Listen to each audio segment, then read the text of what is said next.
በትናንትናው ዕለት የቅዱስ ዮሐንስ ዋሻ መግቢያ በሮች ተዘግተው ነበር። በመሆኑም ውስጡን ለማየት ዕድሉን አላገኘንም። ዛሬ ይሳካልን እንደው እነሆ ማልደን ተነስተናል ወደዚያው ለመሄድ። ትናንት ስላልተሳካልን ግን ቅር አልተሰኘንም። እንዲያውም ሌሊቱን ቀን ያየነውን መላልሰን እያስታወስን እጹብ እያልን ስንጨዋወት አደርን። ይበልጥ ለማየትም እንድንጓጓም ሆንን። የማለዳዋ ጀንበር ከፍጥሞ ደሴት አፋፍ ፈገግ ብላ የአጄንያ ባህር ምስጋና ይዘምር ዘንድ ስንኝ ሰጥተዋለች። ዝግ ብሎ የሚነፍሰው ነፋስ መሳሪያው እነሆ በእርጋታ ይዘምራል ምስጋና።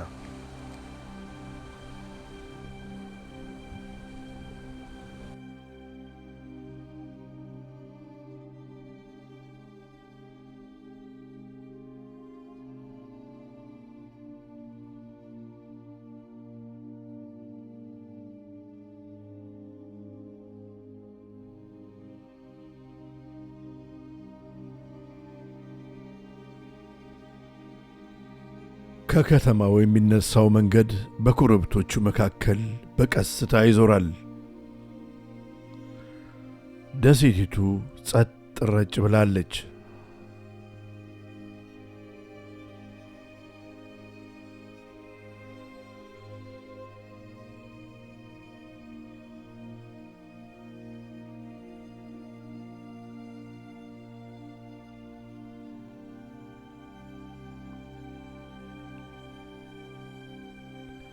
ከአፋፉ ላይ ከበታች ያለው ባህር በማለዳው ብርሃን ስር ውብ ሆኖ በሰፊው ተንጣሎ ይታያል።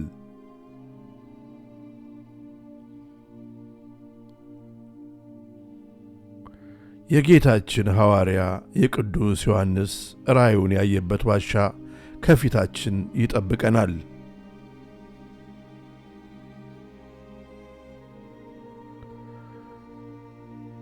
እነሆ ከቅዱስ ዋሻው ደርሰናል።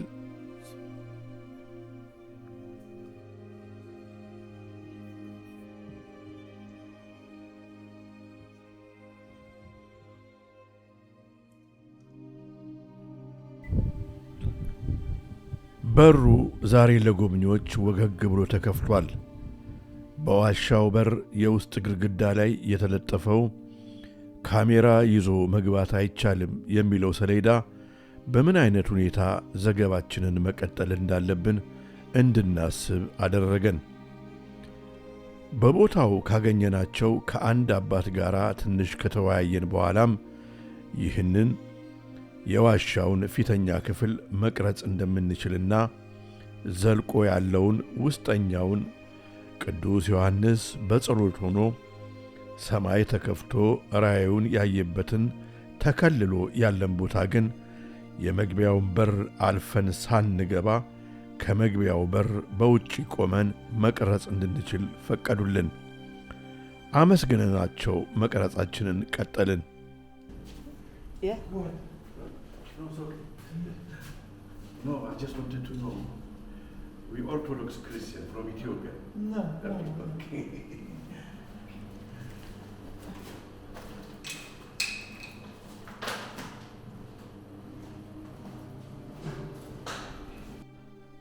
በዛሬዋ ቀን ከብዙ የዓለም ክፍል የመጡ ሌሎች መንገደኞችም ወደዚህ ቅዱስ ቦታ ማልደው መጥተዋል።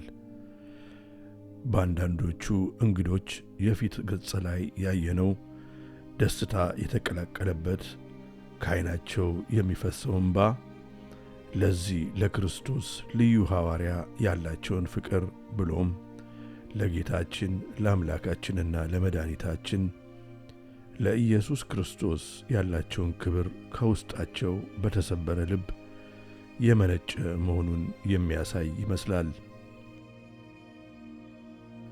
ይህ ቦታ ሰማይና ምድር የተያዩባት ልዩ ቅዱስ ስፍራ ነው። በዚህ ቦታ ነው በዓለም ባሉ በሰው ልጆች ታሪክና ሕይወት እስከ ዛሬ ድረስ ወደፊትም ተጽዕኖ አሳድረዋል ከሚባሉ ጽሑፎች የሚበልጥ ሰማያዊ መልእክትን የያዘ ሰማያዊ የራእይ ጽሑፍ የተገለጠው እና የተጻፈው። ይህ ቦታ ልዩ ድባብ አለው። የውጭው ዓለም ጫጫታ ይጠፋል። የድንጋይ ግድግዳዎቹ በዙሪያ ይጠባሉ። ሻማዎች በጨለማው ውስጥ በዝምታ ያበራሉ። ለአፍታም ጊዜ ራሱ የቆመ ይመስላል። ስለዚህ ቦታ ያልተለመደ ነገር አለ። ስለ መጠኑ ወይንም ስለ ግርማ ሞገሱ ግን አይደለም። ነገር ግን ታሪክ፣ እምነት፣ ትውስታ እና ምናብ ሁሉም እዚህ ስለሚገናኙብህ ነው። አንድ ሰው ራእይን እንደ ትንቢት፣ እንደ ምሳሌ ወይም እንደ መንፈሳዊ እይታ ቢረዳውም በዚህ ዋሻ ውስጥ ሲቆም ግን ይህች ደሴት ለምን ለዘመናት ቅድስት ሆና እንደቆየች እንዲረዳ ያደርገዋል። ለዘመናት ሰዎች እዚህ ለመድረስ ውቅያኖስን አቋርጠዋል። ለመጸለይ፣ ለማንሰላሰል፣ የሕይወት ትርጉምን ለመፈለግ። ምናልባትም እያንዳንዱ ጎብኚ ለየግሉ ይህ ቦታ በእውነት ምን እንደሚያመለክተው የራሱን የተለየ ግንዛቤ ይዞ ይሄዳል። ከዚህ ቦታ ከዓለም ትምህርት በተለየ ከመከራ በኋላ ስለሚገኝ ልዩ ኃይል ይማራል። በጣም የሚገርም ነው ቦታው ውስጡ እና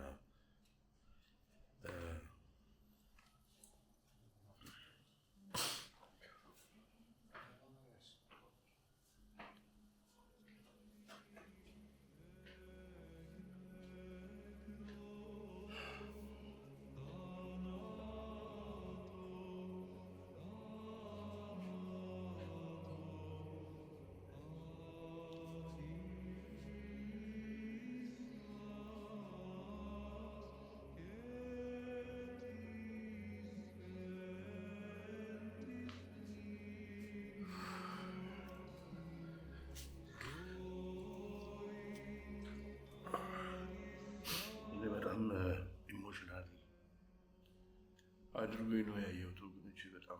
በጣም ይገርማል። ሐዋርያው ቅዱስ ዮሐንስ ጌታውን ሲማጸን የነበረበትን ቦታውን፣ መሬቱን በዚህ በዋሻው ቦታ በግዞት ከሮማውያኖች ካባረሩት በኋላ እዚህ ፍርኑ መጥቶ ከተቀመጠ በኋላ ከዚህ ዋሻ ውስጥ ከምድር ከሁሉም ቦታ አርቆ ማለት ነው ያሳለፉበትን ዋሻ ሳይ በጣም ኢሞሽናል ያደረገኝ በጣም የሚገርም ነው። እግዚአብሔር ቢፈቅድ መታችሁ ብታዩ ሁላችሁ በጣም ጥሩ ነው።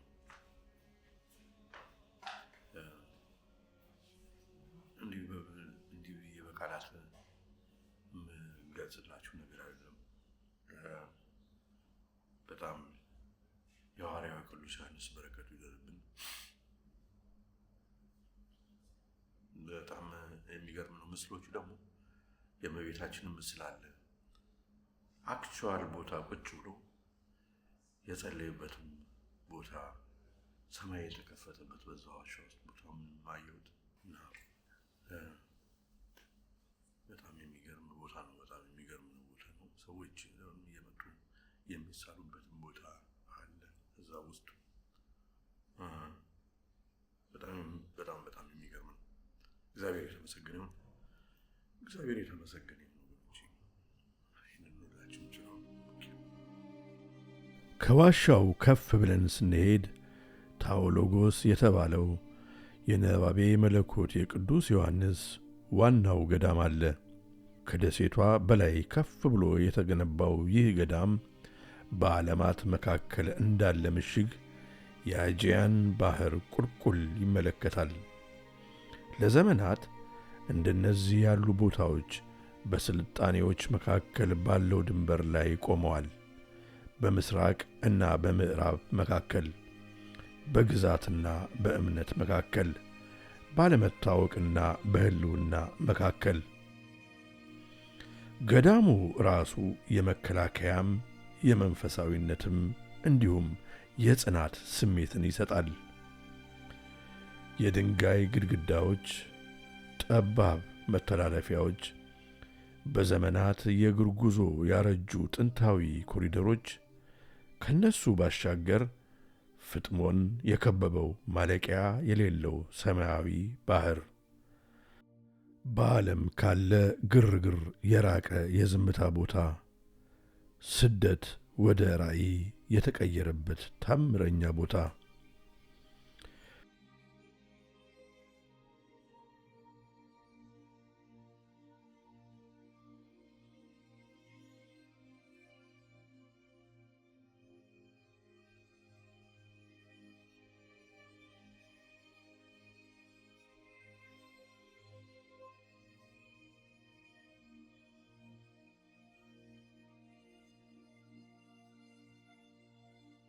በአቅራቢያው ያሉ ትናንሽ ሱቆች ለትውልድ የቆዩ ትውፊቶችን ያስቀጥላሉ።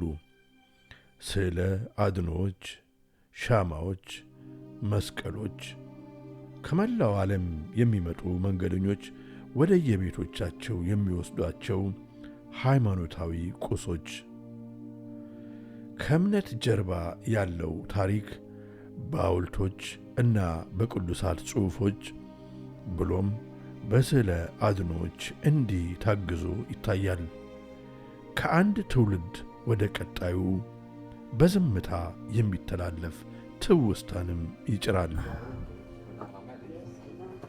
My wife, Sophia. Oh, okay, Sophia. One time my priest, he asked me to come in Ethiopia because he was many times there Amphilochius in Ethiopia. And he asked me to come to help there with but I was 14 years old and my mother don't left me. Yes, maybe another time. Yeah. Yes. Because we have a very long history together. Yes. Yes. No. Yeah. No. አሁን እንግዲህ ገዳሙን ጎብኝተን ሞናስተሪውን ለቀን አሁን ወደ ታች ወደ ከተማው እየወረድን ነውና እንደምታዩት እንግዲህ ከገዳሙ ወደ ታች ከተራራ ላይ ያለው ገዳሙ። ስለዚህ ወደ ታች የሚወርደው መንገድ በጣም ጠባብ፣ በአንደኛው በኩል ገደል፣ በጣም አስፈሪ ገደል፣ በአንደኛው በኩል ደግሞ ያው እንግዲህ ጥቅ እያዝ ነው ማለት ነው የምንወርደው። እዚህ ጋር ተጠንቅቀን እንዞራለን ማለት ነው። ያው ከፊት ለፊት እንደምታዩት ከታች የአጄጂያን ሲ ይታያል። ከተማው ከጎን አለ። ጫፍ ጫፉን እንግዲህ ተጠንቅቆ ካልተነዳ አስቸጋሪ ነው። መንገድ ሳት ካለ ገደል ነው። እግዚአብሔር የተመሰገነው በጣም ጥሩ ቆይታ አድርገን የሐዋርያው የቅዱስ ዮሐንስን ዋሻውን ሬቨሌሽንን ወይም ወደ ዮሐንስ ራእይን የጻፈበትን አይተን እንደገና ደግሞ ገዳሙንም ከሱ በላይ ያለውን ደግሞ ገዳም አይተን አሁን እየተመለስን ነው ማለት ነው። አሁን ከዚህ በኋላ እንግዲህ 2 ቀን ያው በፍጥሞ ደሴት ቆይታ ስላደረግን ከዚህ በኋላ ነገ ሚድናይት ላይ ማለት ከሌሊቱ 6 ሰዓት ልክ ሲሆን ወደ አቴንስ ግሪክ እንሄዳለን ማለት ነው። ግሪክ አቴንስ ዋና ከተማ፣ የግሪክ ዋና ከተማ አቴንስ ነው። ከሱ ደግሞ ሌላ መርከብ ይዘን በመርከብ ነው ጉዟችን የሚሆነው። በመርከብ ወደ 8 ሰዓት ይፈጃል። ወደ 8 ሰዓት ይፈጃል እና በሌሊት ነው ማለት ነው የምንሄደው። እንግዲህ ያለውን ደግሞ በመቀጠል ማሳያችሁናል።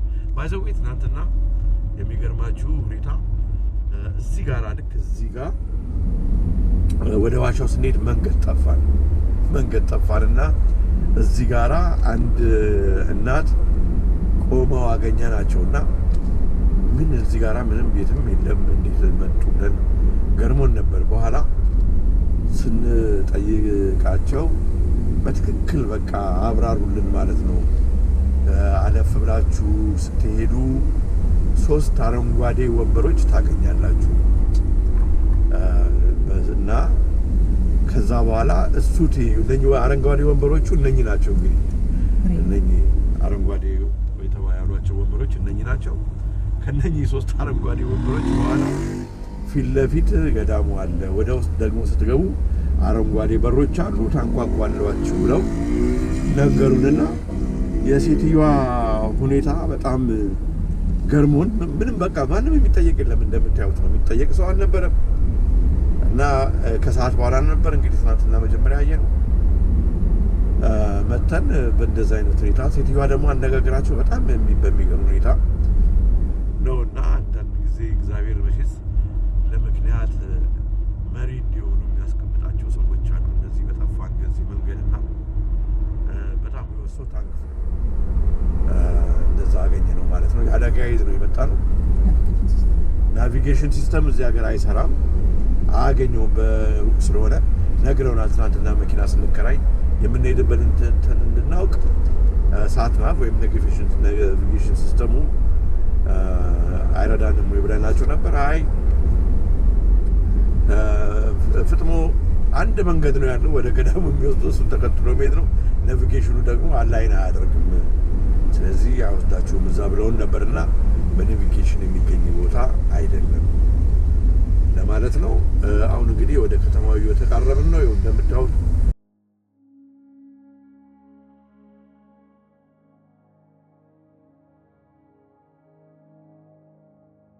ምሽቱ ሲቃረብ በፍጥሞ የነበረን ቆይታ ወደ ማብቂያው እየመጣ ነበር። በቅርቡ ደሴቱን ትተን እንሄዳለን። ነገር ግን እዚህ በውስጣችን የተነሱ ጥያቄዎች ከዚያ ባሻገር ይቀጥላሉ።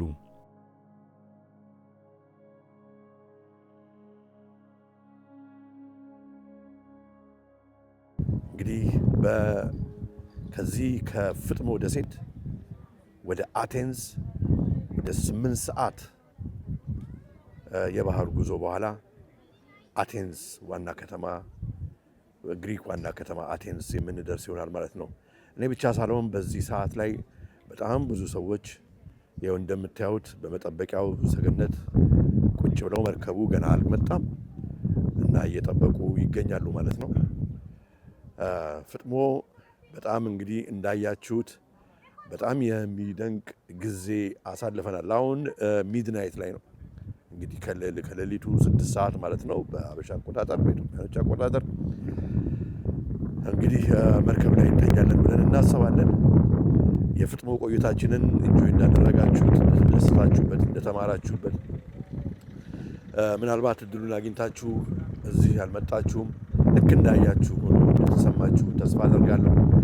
ከዚህ በኋላ ደግሞ እንግዲህ መርከባችን ሲመጣ ጉዟችንን ወደ አቴንስ እናደርጋለን ማለት ነው። የምንሄድበት መርከብ እንግዲህ እንደምታዩት ይኸው ቀርቧል። በጣም ደስ የሚል መርከብ ነው። ይኸው እየጠበቀ ነው ይሳፈር።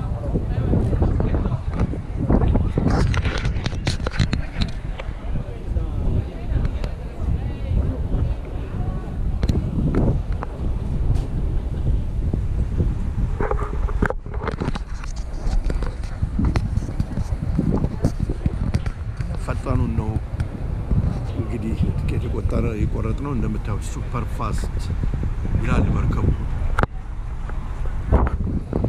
በጣም ትልቅ መርከብ ነው። እንደምታዩት በጣም ደስ የሚል መርከብ ነው። በጣም ግርማ ሞገስ ያለው መርከብ ነው። እንደምታዩት በጣም ደስ ይላል። እንግዲህ አሁን ሊጭነን ያው ሃርበሩ ጋር እየደረሰ ነው። ዘ ሺፕ ኢዝ አት በርዝ ይላሉ። አሁን ሊቆም ሲል እንግዲህ ይሄ መርከብ ነው እንግዲህ ለ8 ሰዓት ወደ አቴንስ ይዞን የሚሄደው ማለት ነው። በጣም ትልቅ መርከብ ነው። ድምፁ ራሱ አይሰማም። በጣም ደስ ይላል።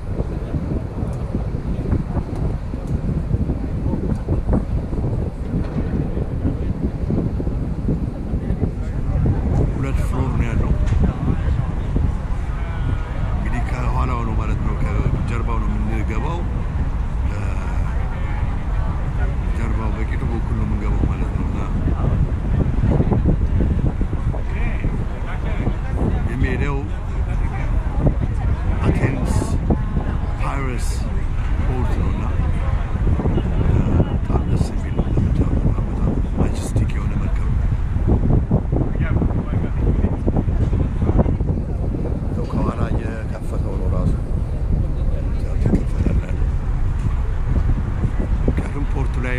እየወረደ ስለሆነ የከፈተው ነው ራሱ መጫኛውን ሰው መጫኛውን ማለቁን ደግሞ እዛ በፊት የጣለው ማለቁን ማቆሚያውን እንደ ፍሬን ነው የሚያገለግለው እንጂ ጥሎታል መርከቡ። It's just so beautiful.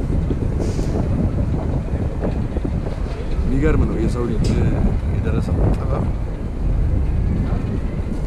በጣም የሚያስገርም ነው። ይህን የሚያህል ነገር በውሃ ላይ ብዙ ተሽከርካሪዎችንና ሰዎችን ጭኖ መሄዱ እግዚአብሔር ለሰው ልጆች የሰጠውን ጥበብ ነው የምናየው። በጣም ይገርም።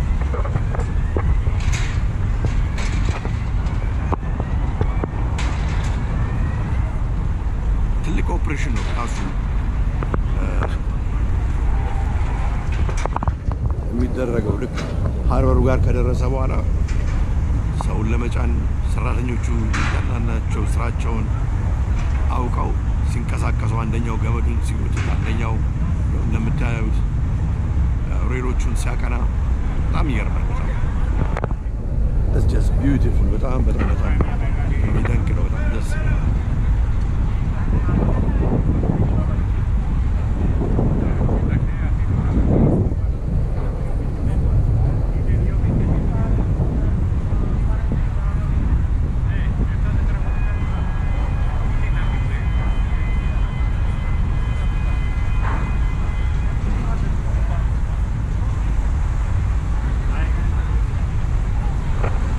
ፓትሞስ ወደ ፓይረስ ይሄዳል ይላል ቀዩ የሚነበበው ጽሑፍ። ዌልካም ኦን ቦርድ ይላል። ፓይረስ ፖርት ነው አቴንስ የምንወርደው ማለት ነው። እንግዲህ አሁን ተሳፍረና ውስጥ ደግሞ ያለውንም እስኪ እናያለን።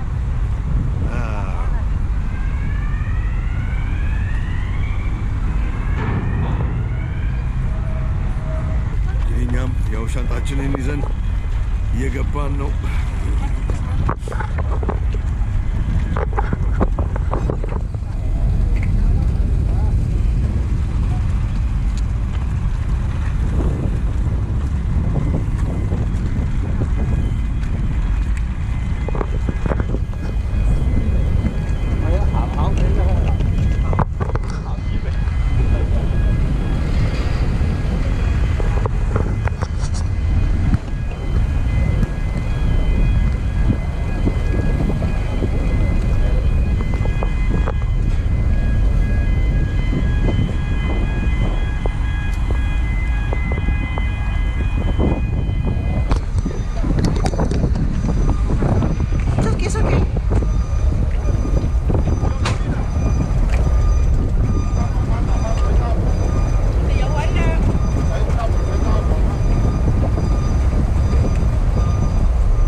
ያን ምሽት ወደ አቴንስ የሚሄደውን መርከብ ተሳፈርን።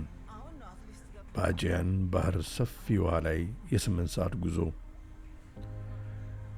ደሴቲቱ በሌሊት ውስጥ በቀስታ እየጠፋች ስትሄድ ዮሐንስ ራሱ አስቀድሞ ስለሚያውቀው ዓለማሰብ የማይቻል ሆነ። ክርስትና አውሮፓን ከመለወጡ በፊት ስለነበረው ዓለም፣ ሙሉ በሙሉ በሌላ ውርስ ስለተቀረጸ ዓለም። እንዴት አደራችሁ? አሁን እንግዲህ ነግቷል። እስኪ ወደ ባልኮኒው ደግሞ ልሄድ ብዬ ነው። ነግቷል። ከበላይ ሆነን ነው የምናየው። ፀሐይዋ በደንብ ወጥታለች።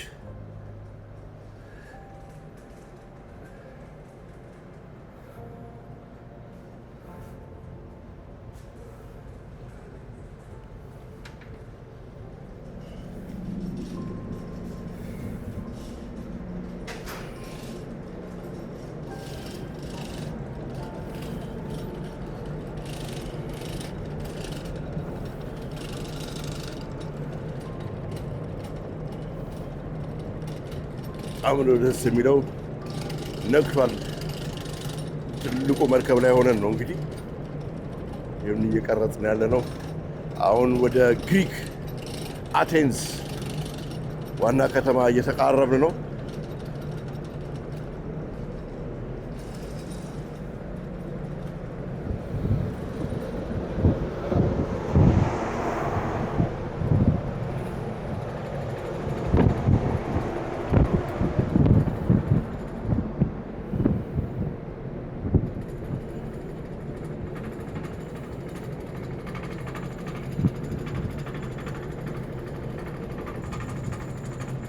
ከፍጥሞ ደሴት አሁን 8 ሰዓት ርቆ ወደሚገኘው ወደ አቴንስ ፔሪየስ ፖርት እየተጓዝን ነው። አሁን ከጠዋቱ 7 o'clock ማለትም 1 ሰዓት ከጠዋቱ ነው ሰዓቱ።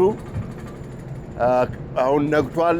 ወደ 7 o'clock እንግዲህ ወደ 8 ሰዓት ተጉዘን አሁን 7 o'clock 8:30 9 o'clock አካባቢ እንገባለን። ስለዚህ ከአሁን በኋላ እንግዲህ ፕሮባብሊ የሚኖረን ርቀት የ2 ሰዓት መንገድ ነው ማለት ነው። በጣም ደስ የሚል ሌሊት ነበር ያሳለፍነው። እውነት ለመናገር በመርከብ ላይ ተኝቼ አድሬ አላውቅም።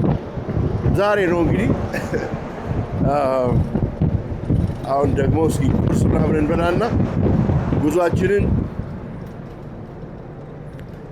ወደ አቴንስ እናደርጋለን ማለት ነው።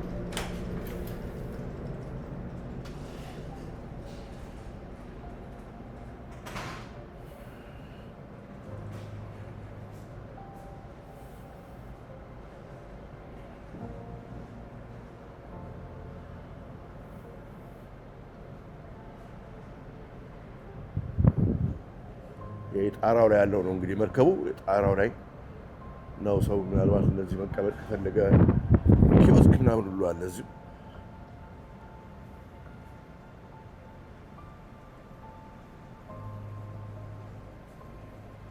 ጠዋት ቁርስ ለመብላት ቡና ይደረስላቸዋል።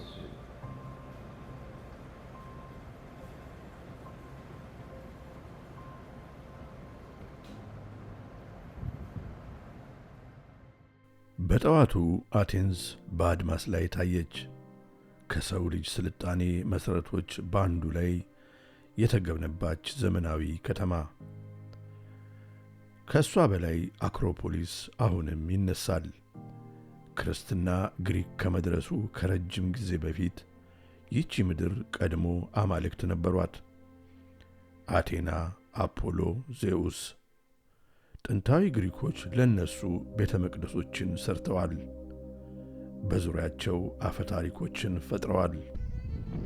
ሙሉ ከተሞችን እና ማህበረሰቦችን ከክርስቶስ በፊት ለዘመናት በቆዩ ወጎች ዙሪያ አደራጅተዋል።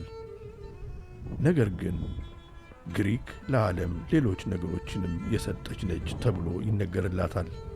ፍልስፍና፣ ዲሞክራሲና ሕክምና።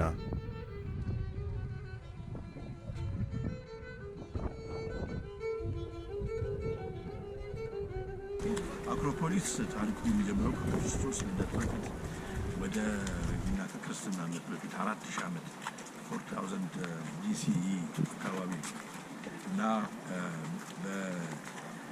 በሜሲኒያን ኤራ በ1600 እስከ 1100 BCE ማለት ነው። በዛን ጊዜ እንደ ለንጉሳውያን ቤተሰቦቹ እንደ ዲፌንስ ሀገር እንደ መከላከያ ግድግዳ አድርገው ይጠቀሙበት ነበር። ከዛ ጋር አብሮ ለአምልኮ ደግሞ እንግዲህ ከክርስትና ታሪካቸው በፊት ነው የተለያዩ ቴምፕሎች፣ ሽራይንስ እና ሪሊጂየስ ሴንተርም ሆኖ የሚያገለግል የነበረ ቦታ ነው። ከዛ በአርኬይክ ፒሪየድ ደግሞ ይኸው ታሪኩ ቀጥሎ ከ700 እስከ 480 BC ደግሞ አክሮፖሊስ ምን ሆነ? ሜጀር ሪሊጂየስ ሳይት የሃይማኖት ቦታ በተለይ አቴና እንግዲህ አቴንስ የተፈጠረው ከዛ ነው። ከአቴና ስም ተወስዶ ነው እና ጎደስ አቴና የምትመለክበትና የምትከበርበት ቦታ በመሆን አገልግሏል ይሄ ቦታ እና ብዙ አሁን እንግዲህ የፈራረሱ ሐውልቶች የድንጋይ ላይ ቅርጾች ያንን ጊዜ የሽራይንሱን እና የአምልኮቱን የሚያሳዩ ቦታዎች ናቸው ማለት ነው። ታዲያ ስለ አክሮፖሊስ አሁን እዚህ ታዲያ የተቀመጠበት ቦታ ስለነጋገር ስለዚህ አስክሊፒየስ ስለሚባል ሰው እናነሳለን። አስክሊፒየስ በጥንት ግሪክ እንግዲህ በአክሮፖሊስ በተገነባበት ጊዜ ከቲያትሩ ጎን ለጎን ቲያትር ሰዎች ለማየት እንግዲህ ቲያትሮቹ በሙሉ የተሰሩት እነኚህ ጣዖቶቹን ለማወደስ ዙስን እና አቴናን እና አፖሎንን ለማወደስ ነው እንግዲህ የሚሰሩት የነበሩት ቲያትሮቹና ህዝቡ እነሱን እያየ የተለያዩ ፐርፎርማንሶችን ሲደረግ ይደሰት ነበር። በንጉሳዊ ቤተሰቦች ከጎድስ ኤንድ ጎደስስ ከተባሉት ጋራ በደም የተገናኘንን ብለው ያምኑ ነበርና ህዝቡ ንጉሶቹን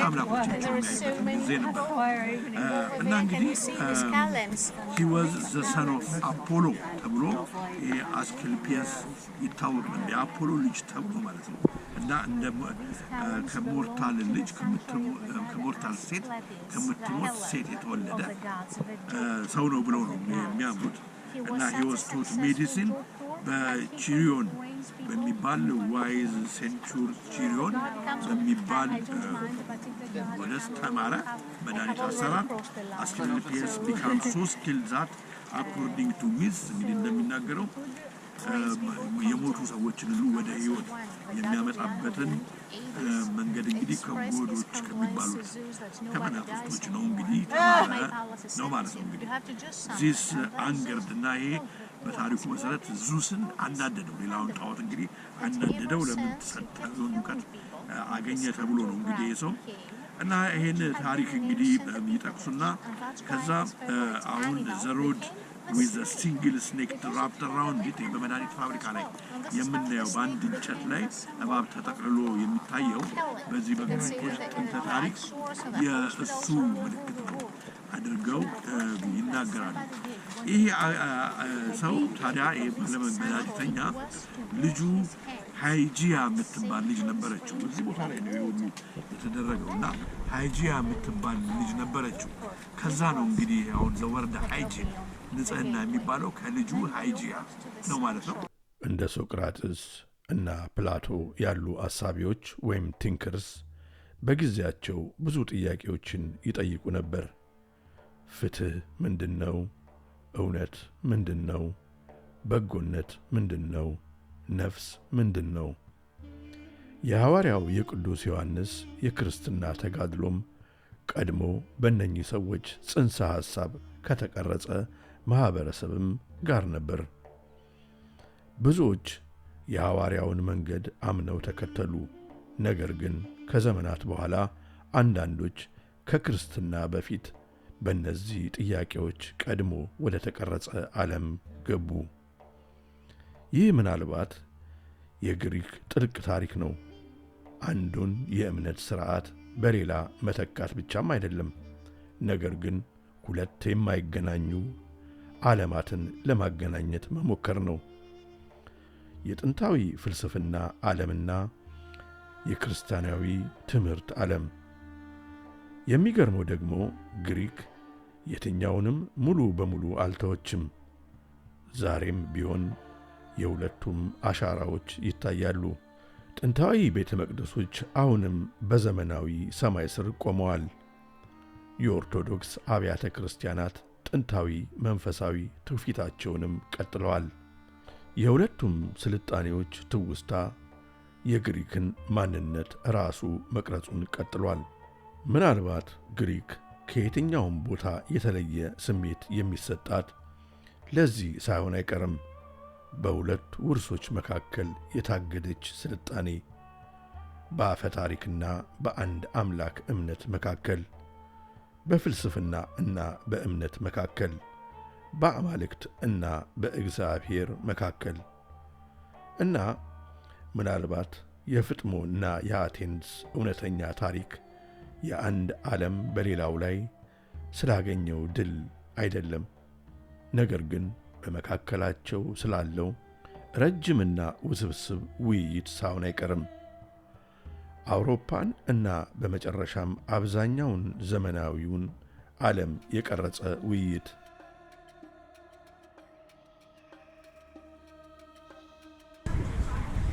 Hello.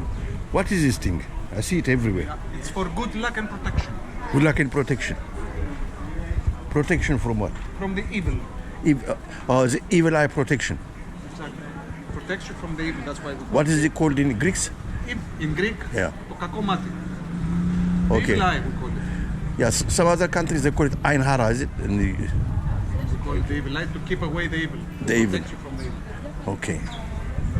So you put it what on a wall? On the wall, you hang it, you wear it. Yeah.